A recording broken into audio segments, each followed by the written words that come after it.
All right, let's do one more example of just finding or finding and classifying critical points, and then we'll talk about some optimization. Or maybe we'll sneak in one of these closed interval ones here. Co-17C. Today is the 27th of January, the never-ending month of January. Let's see here. Where'd you go? Example? Yeah.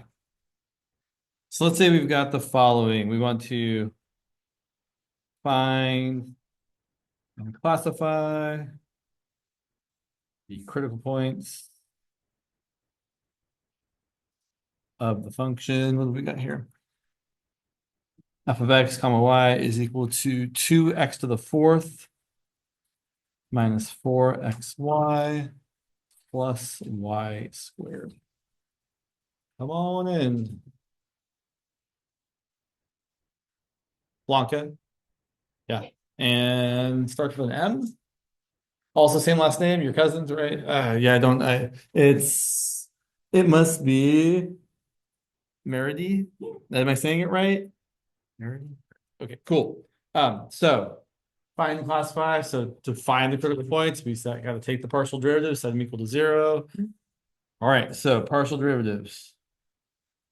Find them. Well, I have this water.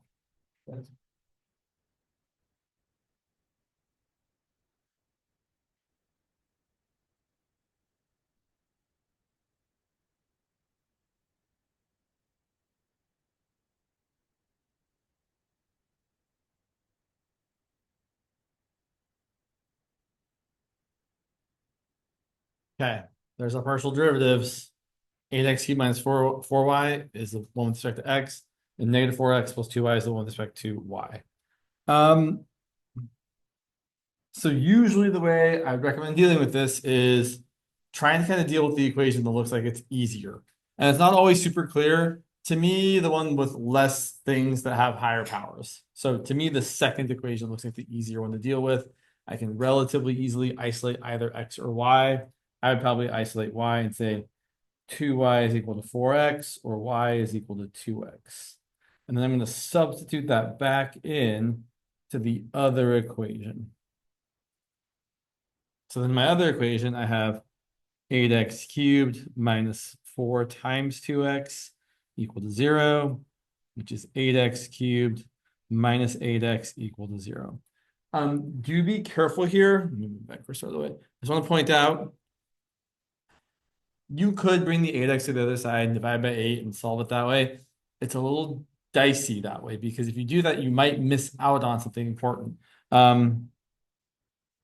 trying to think about how I want to say that. Yeah, let me so don't write this down. But I'm just playing. If I did this, if I said 8x cubed was equal to positive 8x, and then I mistakenly divided both sides by 8x, I'd be left with x squared equal to 1, which would give me two values of x, plus or minus 1. And I'd be missing out on the fact that x equal to 0 is also a solution to this equation. So that's why it's really not a good idea to divide by x or y or whatever. So we don't want to do this. Instead, the better way to go is to factor out an 8x. You have x squared minus 1. You can factor further. 8x, x minus 1, x plus 1 equal to 0. So we get three solutions. We get x equal to 0, positive 1, and negative 1. And then the corresponding y values are all going to be double. So my critical points are going to be if x is 0, y is 0. If x is 1, y is 2. And if x is negative 1, y is negative 2. There's our three critical points. Now we have to classify them.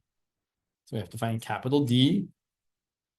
Capital D, which I don't remember. I was looking at the midterm notes and I forgot. Did he say he was going to give you this equation on your midterm? Cool. Right. Still good to know it off the top of your head. fxx, fyy minus the mixed partial squared. Doesn't matter. Shouldn't matter which way you find the mixed partial because the functions we're dealing with are the same either way. In this case, it's going to be, let's see, fxx is going to be, I'm just going to look back at my fx and take the derivative of that with respect to x and get 24x squared. Fyy is going to be 2. and fxy is going to be -4 either way you slice it. Okay, something worth observing here.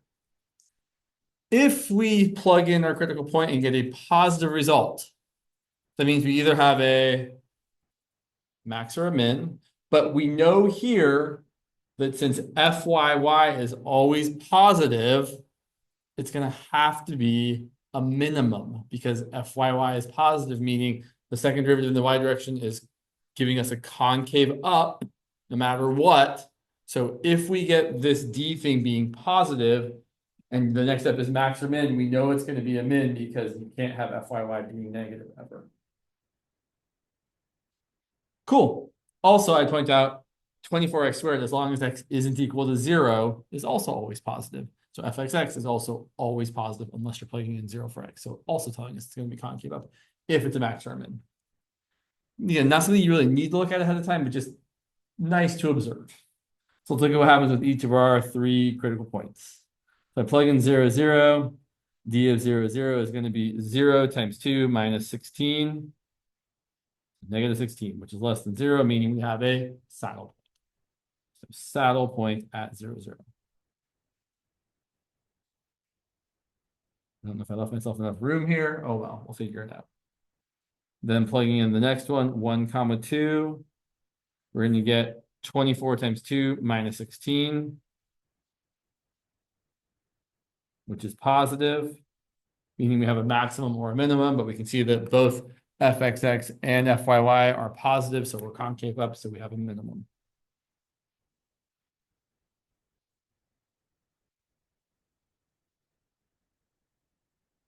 Minimum, wow, you can barely, that does not look very legible at all. Sorry about that. That's terrible. It is mine. Yeah, I should write bigger. Okay, sorry about that. That's maybe it's just because in the little corner there. I mean, it looks really bad. Is it better if I go up? No, it's not so. Yeah. Okay, so then we plug in -1, -2. I think the same thing is going to happen. We're still going to get positive 24 times 2 minus 16, which is still positive, meaning we're going to have another minimum at this point. -1, -2. Here we had a minimum at +1, +2. So the surface has 2 minima and 1 saddle point. Question? So to get the critical points, you put the x and you plug, or you get the x points and you plug them in back to which exact one to get the critical points again? So to find the critical points, it's not, so I will say, it's not like the same process every time. It's look at your 2 partial derivatives, setting them equal to 0, and try to kind of manipulate one of them. Sometimes, like in previous examples on that we had last week, you'll just get y equal to this and x equal to that, and that'll be your critical point. But sometimes you'll say, well, the only way this is going to be equal to 0 is if y is equal to twice x. So that has to be true, but then we need that to be true up here as well. So we're going to replace the y here with the 2x. So then we can figure out what x needs to be. So we said, okay, well, if y has to equal 2x, then the only way this equation is going to be 0 is if either x is 0, or x is 1, or x is -1. So back over here, if x is 1, well, then y has to be, sorry, if x is 1, then y has to be 2. If x is 0, y has to be 0. If x is -1, y has to be -2. So that's what we're kind of doing here. We're usually, it's very generally like we're solving a system of 2 equations and 2 unknowns. Sometimes that means solving one equation and playing back to the other one. Sometimes it means finding the solutions right off the bat for one equation and then playing those solutions back into the other one. But it's not like a super well-defined process. It's kind of do the thing that seems the easiest is really the best guiding principle I have for you when it comes to this. Hopefully that kind of answered your question. Yeah. It makes me feel like I should give you another example of at least finding them, but I don't see. Let me grab a quick example here. One sec. Other questions about this before we do one more example? Gosh, why is that so giant? Okay. One moment, apologies. Sure.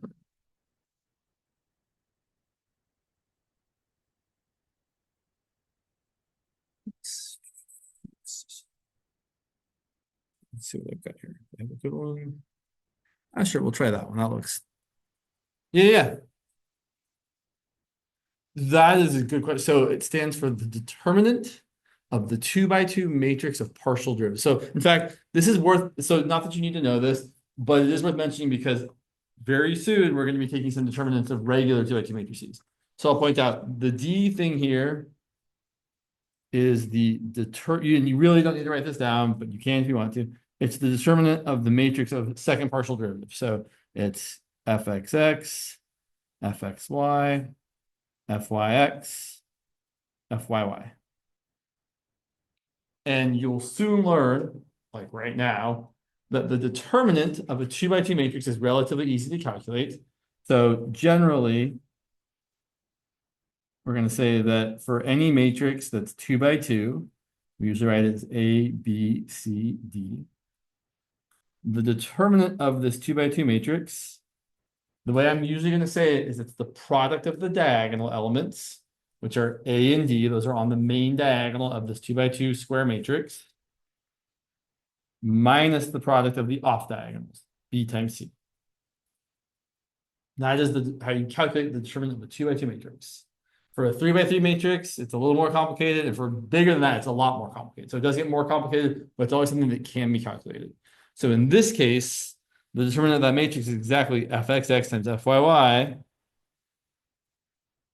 minus fxy times fyx. But then paired with the fact that the mixed partial derivative is equal to the other mixed partial, no matter which way you do it, you can rewrite this as just fxx times fyy minus fxy times fxy, which is fxy squared. So that's actually what this capital D thing is. I don't know if that's really super informative, to be perfectly honest. It's like, okay, but then what's that? Well, sorry. Like, yeah, good question. I don't really have a good good thing to say about that other than that's what it is. But that is what it is. That's where it's coming from. So let me throw one more example at you all just to kind of help us out here. Let's see. That one looks sure. I don't love that one. Fine, we'll do this one. Let's say our function is f of x comma y equal to 6x squared plus 6y squared minus 3x squared y minus y cubed. I'm trying to remember if this one's that much different than my other example or not. One sec here while I. Okay, that's not too the same as the other one. Cool. All right. So similar process, at least similar beginning. We're always just taking the partials. So fx is going to be 12x minus 6xy. We're going to set that equal to 0. And fy is going to be 12y minus 3x squared minus 3y squared equal to 0. And certainly from my perspective, the first equation looks like the easier one to deal with because I can factor out a 6x from each term. This one, isolating y seems like it would be terrible. I could isolate x. That's not going to be pretty. If I isolate x here, I'm going to have 3x squared equal to 12y minus 3y squared, and then divide by 3, and then take the square root. That seems awful. So whichever equation seems more complicated, wait on that one. So in this first equation, this fx, if I factor out a 6x, I'm left with 6x times 2 minus y equal to 0. That seems really easy to find solutions to. What's one possible solution? Y equals 2. Great. What's another possible solution? Right.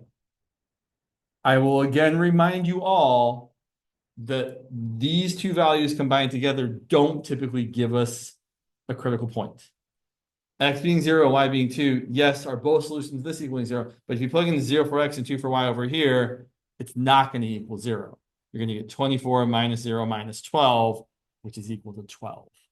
So it's that either one of these things needs to be true, and then we substitute that truth into this other equation and figure out what the other variable needs to be equal to make sure that both equations are equal to 0 at the same time. But again, I'll point out, for this first equation to be able to be equal to 0, you either have to have the x is 0 or you have to have the y is 2. There is no other way that this first equation can equal 0. Okay. So if I plug in x equal to 0 over here, I'm going to get 12y minus 0 minus 3y squared equal to 0. Factor out a 3y, and you're left with 4 minus y. So for x equal to 0, we're either going to get y equal to 0 or y equal to 4.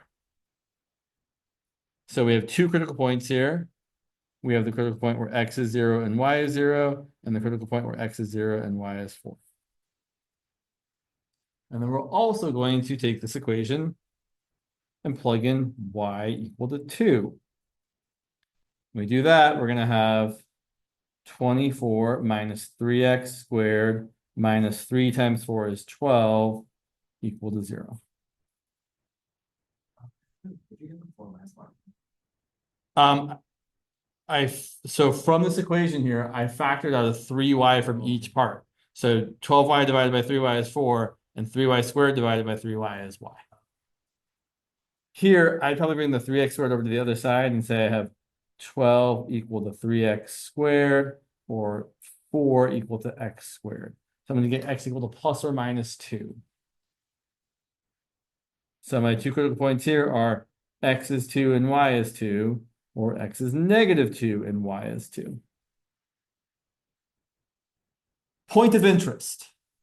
If this equation had been slightly different, if this had been 24 plus 3x squared minus 12 equal to 0, you would get no solutions. Occasionally, a solution in one of your equations will lead to no solutions in your other equation. And that's okay. Sometimes that can happen. Sometimes you get no critical points or very few, like you don't get everything giving you something. So just be aware that like if you plug in y equals 2 here and you get 12 equal to negative 3x squared, which would be x squared equal to negative 4, you can't solve that. So you just move on to the next thing. Not the case here, but it seemed like a good time to mention it. Now we're going to classify all 4 of these critical points. So we're going to find our capital D. Again, I find it really helpful to look at my fx and my fy, so that when I find capital D equal to fxx times fyy minus fxy quantity squared, my fxx is just going to be 12 minus 6y. My fyy is going to be 12 minus 6y. That happens often. And my fxy is going to be negative 6x.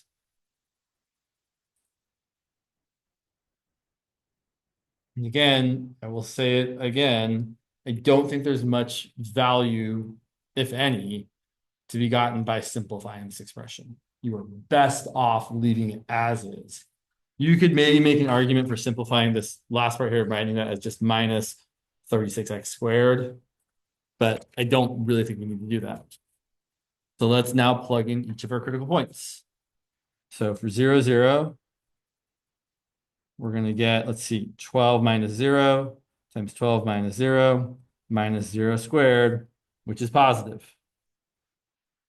Positive means we have to do more work, right? You don't just get to say what it is. So then we're going to point out, oh, look, this is why you don't want to simplify this part, right? Because if you leave it like this, where it's your fxx times your fyy, you can immediately say, great, my fxx is positive.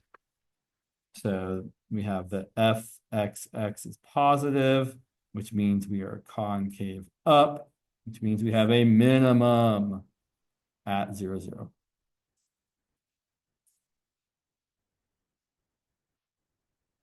And then we do the next point. And it doesn't matter what order we're doing this, I'm just picking them one by one. So we plug in 0, 4. So now I'm gonna have 12 minus 6 times 4, which is negative 12. And then 12 minus also negative 12 minus 0 squared again. Still positive, but in this case, my fxx or fyy is now a negative number. Oh, there's someone in the chat. Look at me seeing what's happening in the chat. What a good job I'm doing. Sorry, often I miss things in the chat, so I'm very proud of myself for seeing. Would that always be the formula for this kind of problem? So you mean this capital D thing? Is that what you're asking about?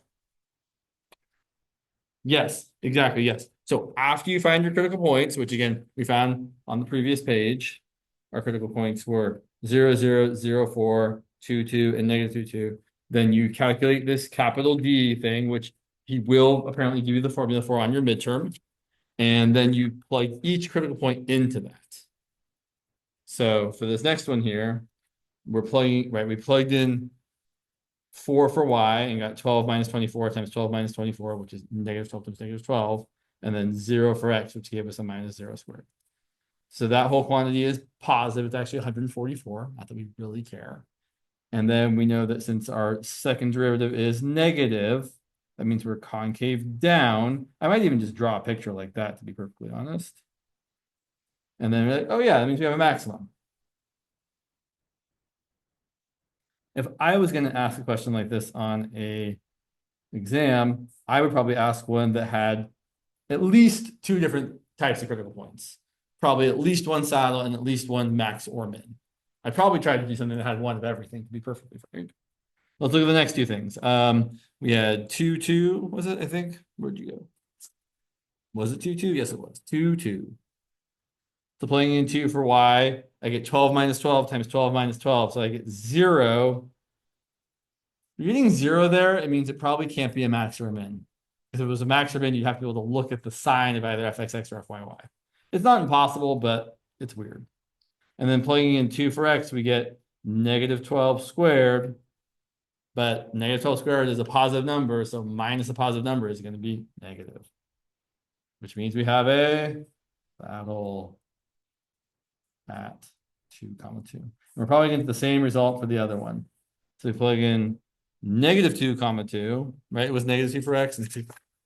Yes, negative 2, 2. Same deal. Plugging in 2 for y gives us a 0 times 0 minus negative 12, so positive 12 squared, which is again negative. So we also have a saddle.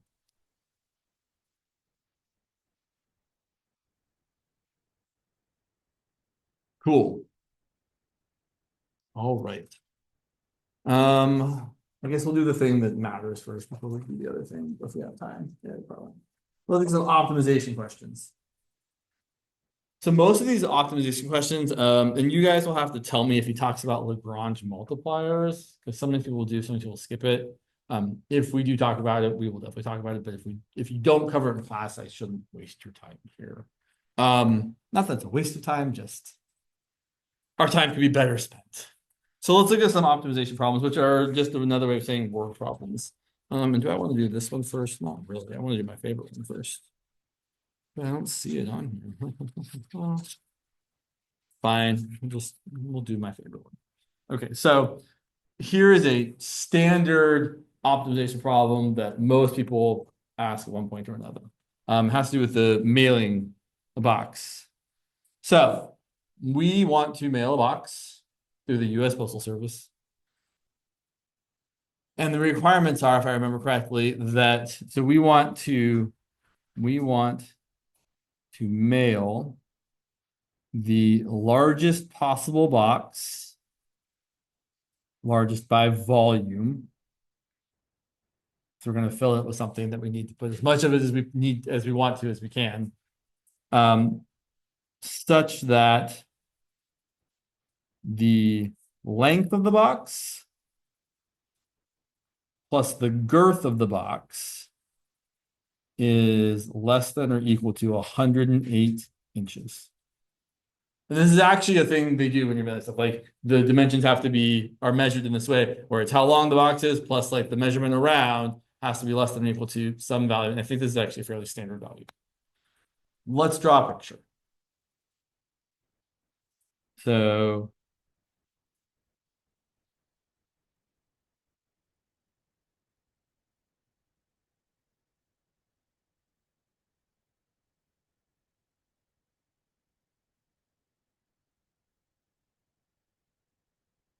here is picture the box.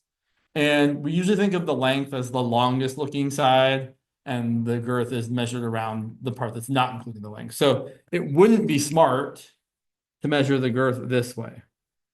Watch this just for a second. And this would be a terrible choice because then you're kind of double counting the longest side, which is not great. Oh, wait, question. Sorry, one more time. The number says 108 inches. So this would be not the best way to do this. We would be not getting the most bang for our buck here. We're going to measure the girth around the, not measuring the longest side. So here's how we're going to measure the girth. This side, this side, this side, and this back side here. And then this is going to be our length. I don't know what any of these values are yet, so I'm going to give them variable names. So I'm going to call this side length X, this side length Y, and this side length Z. And typically for optimization problems, there's usually a thing you're trying to optimize or maximize or minimize, depending on what you're being asked to do. And then there's some sort of constraint. So let's write down first the equation for the thing we want to optimize. So we're trying to make the largest box by volume. So we're trying to maximize, the volume. So we want to maximize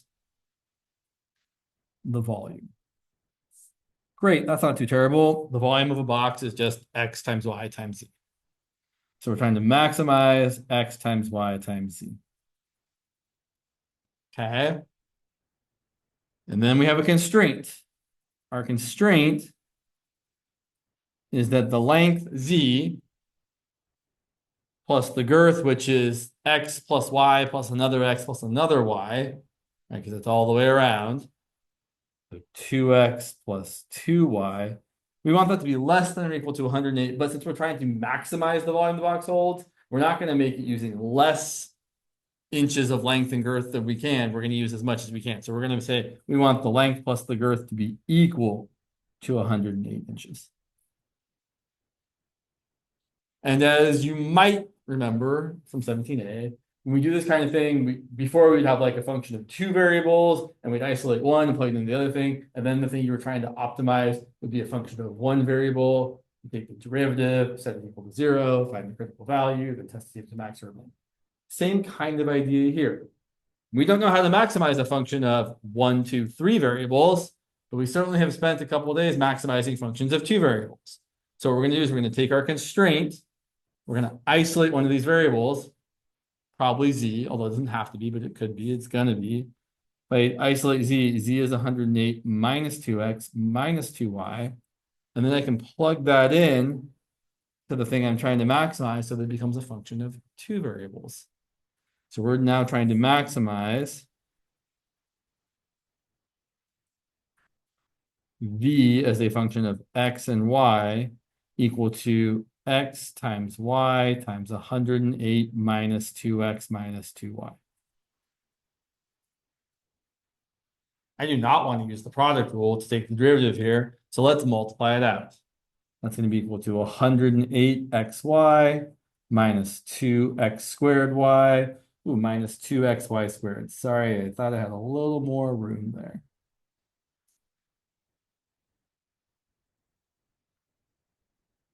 And now we're back into a place where we know what we're supposed to be doing. We have a function of 2 variables. We're trying to maximize it. So we're going to find the critical points. Hopefully there's only one. And then we're going to, well, we'll deal with that first. Let's find our critical points. So Vx is equal to 108y minus 4xy minus 2y squared. It's looking gnarly. And Vy is equal to 108x minus 2x squared minus 2x times 2y is 4xy. Something I said before, I'm going to say it again. These equations are symmetric, meaning if you interchange x and y, you get the other equation. What that means for us is all of our critical points are either going to be points where x and y are the same, like 0, 0, or 5, 5, or 7, 7, or if we get a critical point, its reverse is also going to be a critical point, meaning if we get 2, 7, we're also have to get 7, 2. Again, you don't really need to know that, but it's kind of nice to know what's going to happen. So, now what? Like, both of these equations are equally complicated. They both look kind of terrible. So let's just deal with the first one. What's something I could do with the first equation? I know it's a very, very generic, not specific question. So let me just say what I would think, which is that if you're not sure what to do, you ask yourself, can I factor anything? Can I factor anything out from this first equation? What can I factor out? Y, and also a 2. So I factor out a 2y, I'm left with 54 minus 2x minus y. And in the same sort of way, this other equation, I'm going to do 2x times 54 minus x minus 2y. Okay, so here's what happens. This is one of actually the more difficult optimization situations where you kind of have to think about all the possible ways both equations can equal 0 at the same time. So either both of these factors could be 0. So we could have one, well, x could be 0 and y could be 0. Okay, right, that would work. If x was 0 and y was 0, you'd have 0 equal, cool, it works. Option 2, you could have x equal to 0 in this equation. And instead of saying y needs to be 0, we can plug in 0 for x here and see what other value of y might work. So we plug in 0 for x here, then we're going to have 2 times y times 54 minus 0 minus y equal to 0. We've already said y equals 0 is an option. We've got it right there. We don't need to say it again. So instead of looking at this, we're going to look here and say, oh, well, y could be 54. So one critical point is 0, 0. Another critical point is 0, 54. And based on what I said before, if 0, 54 is a critical point, we also know that 54, 0 should be a critical point. And it is. If you go the other way and say that y equals 0 in this first equation, then if we set y equal to 0 over here, we get 2x times 54 minus x minus 0 equal to 0, which means we get x equal to 54. And you know what's really the worst part about all this? Is none of these are important. All these critical points suck. Why do they suck? Because I don't want to make a box where one of the dimensions is 0 inches. So in these optimization problems, in addition to finding critical points, you also have to consider if they make any sense. And here, any critical point where one of the dimensions is 0, or even worse, negative, not that we ran into that, would be nonsensical. So we have one last possibility, and that's that instead of setting this factor equal to 0 and or this factor equal to 0, we're going to set this and this equal to 0. Because if that's 0 and that's 0, then both these products will be 0. And hopefully we will get x and y values that aren't both 0. So let's see what happens if we set both 54 minus, sorry, I covered it up, 2x minus y equal to 0 and 54 minus x minus 2y equal to 0. All right, so I'll point out that both of those are equations of lines. So they probably have a point in common. There's probably a point where these lines cross each other. And you can solve this in a number of ways. I'd probably do it by isolating y here and saying 54 minus 2x is equal to y, and then plugging that in for y in my other equation. So then I'm going to have 54 minus x minus 2 times 54 minus 2x equal to 0. So let's see here. 54 minus x minus 108 plus 4x equals 0. You get a negative x plus 4x is 3x. 54 minus 108 is minus 54. Add 54 to the other side. So 3x equals 54. Divide by 54, and you get x equal to 18. And then if you plug that back in over here, y is going to be 54 minus 36, which is also 18.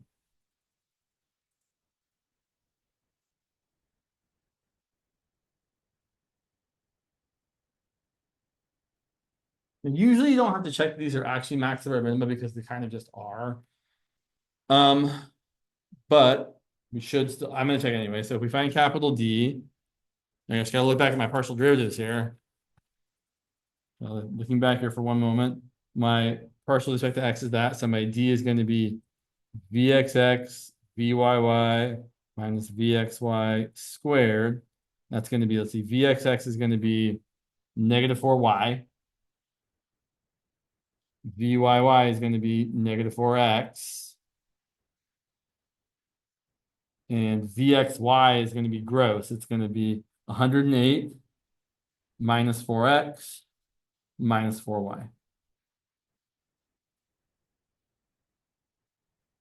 Now we're going to plug in the only point that matters, which is when x is 18 and y is 18. So calculating this capital D at 18 comma 18, we get negative 4 times 18 is a number. It's negative 72. We get negative 72 times negative 72 minus 108 minus 72 minus another 72. Okay, 108 minus 72 is 36. Minus another 72 is negative 36. And I'm pretty confident that 72 squared is bigger than 36 squared. Like extremely confident. So this is certainly going to be positive, right? You have a bigger number here, you have a smaller number here. So that's positive, and then we can see that our fxx is negative. That's going to tell us that since fxx is negative, we are concave down, which means yes, it's a maximum.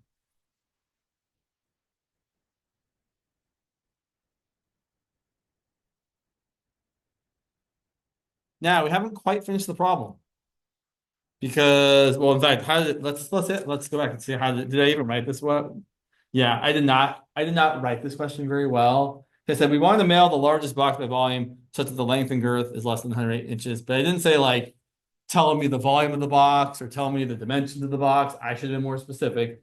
Usually the question will ask one of those two, typically the dimensions. So if I had written this appropriately, we would also then have to find the Z dimension of the box. So we go back and say, okay, well, we had that Z was equal to 108 minus 2x minus 2y, right? That was the constraint we found.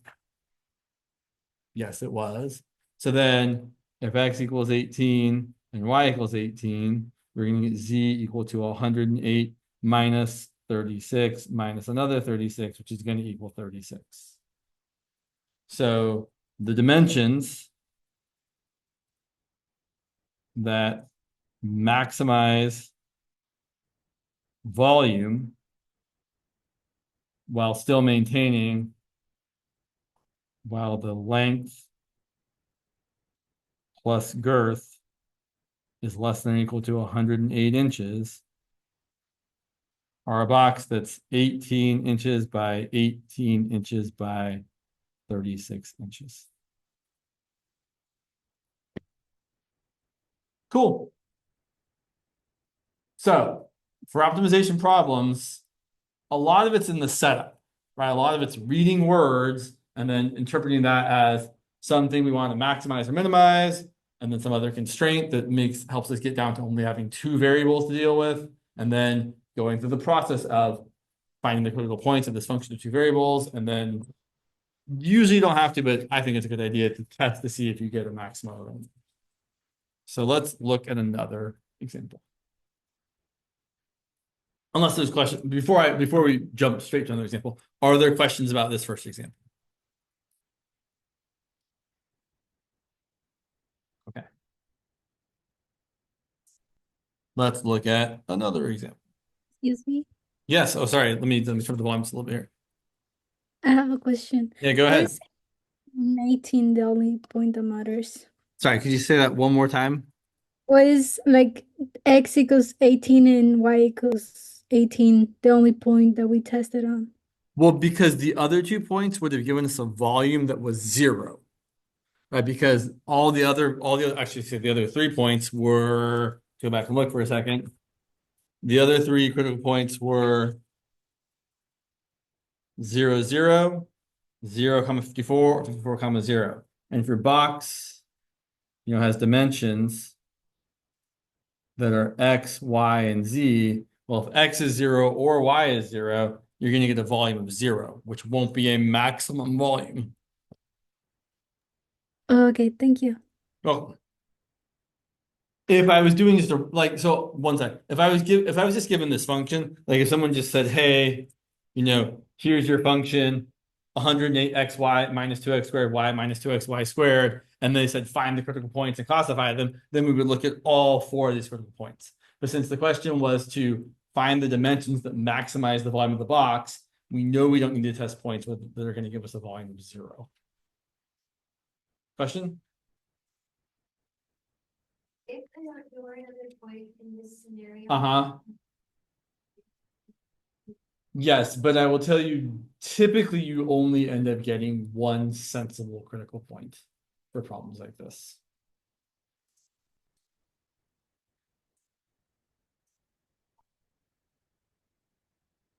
Oh, like you mean the one I just said? Yeah, like so if the question had just been here's a function, find the critical points and classify them, then we would have tested all four critical points we found in our D quantity and then determined whether they were maximum, minimum, or saddle points. Can you repeat that the question instead of the question? Sure. So I'm just saying, let me just write it out actually. So here's the difference. We were told that what we did, we wanted to maximize volume equal to x times y times z with the constraint that 2x plus 2y plus z was equal to 108. And notably, right, if we're trying to maximize x times y times z, we want it to be non-negative. We want it to be positive. So what we're saying here really is that when we do this, we're going to get volume as a function of just x and y equal to x times y times 108 minus 2x minus 2y. But again, we're thinking, oh yeah, our volume is really x times y times z, so we don't want to get a volume of 0. So here, we don't consider critical points with either x equal to 0 or y equal to 0 because we know they won't maximize the volume.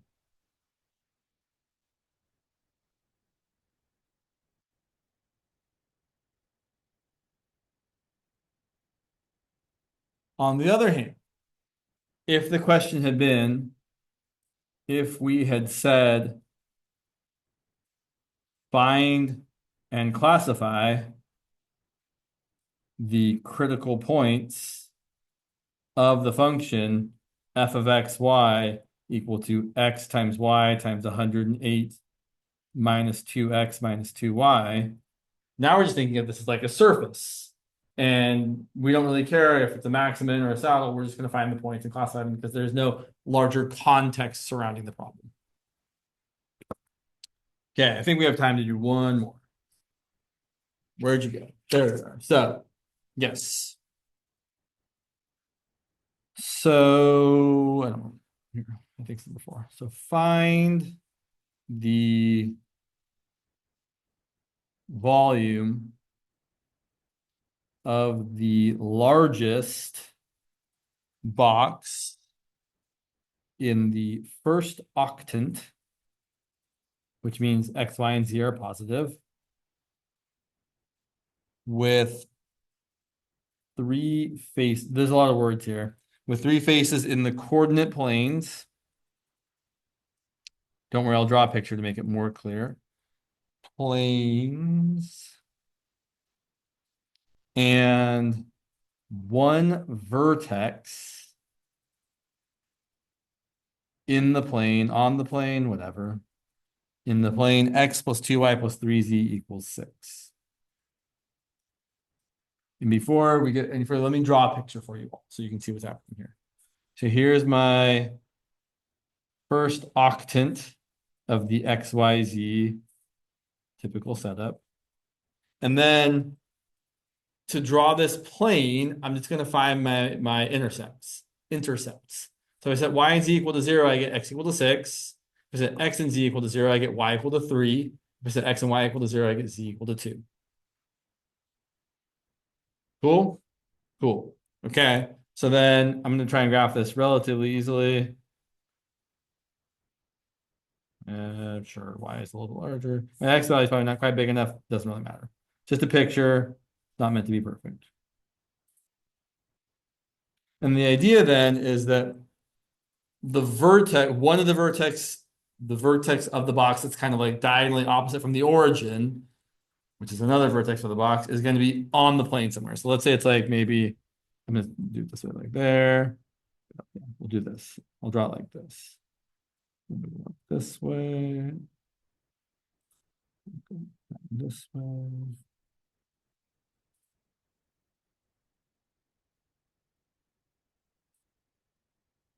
So there's our box, where three of the faces, the bottom face, the left face, and the back face are in the coordinate planes.